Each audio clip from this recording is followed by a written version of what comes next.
We continue to get updates on breaking news involving Senate Bill 4. If you've been out of touch for the day, 24 hours after the Supreme Court put enforcement of the law on hold, justices today said that the state can now implement the law impacting immigration in our state. The decision, not unanimous, 6 of the conservative justices siding with the opinion written by Amy Coney Barrett and Brett Kavanaugh, and the 3 liberal justices who wanted the state to remain in place were on record with their votes. Our political reporter Jack Fink was with Governor Greg Abbott this afternoon in Rockwall when the governor actually got the news about the Supreme Court decision. It was one I know he was waiting on. We were all waiting. I don't know that we expected it today, though, did we?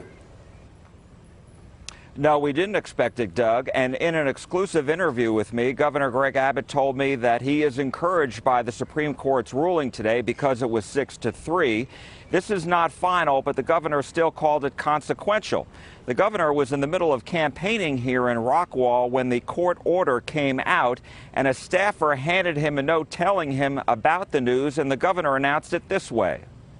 Apparently, news has changed since I began talking right here in Rockwall County, because the United States Supreme Court just issued a ruling 6-3 in our favor. Texas can begin enforcing the immigration law. The law, also known as SB4, is now in effect, and it allows officers to take migrants into custody who cross into Texas away from the legal ports of entry. State judges are going to be deciding these cases. Governor Abbott told me the first thing that he's going to be doing now is meeting with the director of the Texas Department of Public Safety, the National Guard, and local law enforcement to make sure that they are in sync with how they are going to enforce this state law. A number of organizations filed a lawsuit challenging the Texas law back in December, calling it unconstitutional because the Supreme Court previously ruled only the federal government has jurisdiction over immigration law. Opponents are calling this a very dark day in Texas history. They have sharply criticized the legislation, comparing it to a show me your papers law, and they say it unfairly targets Latinos. I asked Governor Abbott to respond to these accusations.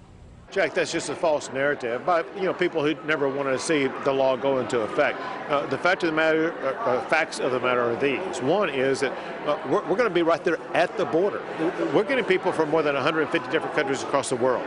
People who say that we're going to be targeting Latinos, that's completely ignorant about the people and where they're coming from.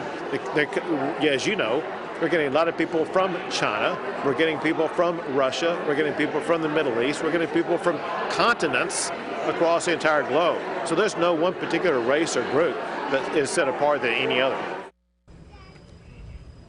Now, the Supreme Court's ruling is not final because the Fifth Circuit Court of U.S. Appeals in New Orleans is going to be holding a hearing on this case April 3rd. They are going to fully consider this case and then make a ruling whether SB4 is constitutional. And then depending on what happens, the U.S. Supreme Court could get this case back and then they would fully consider it.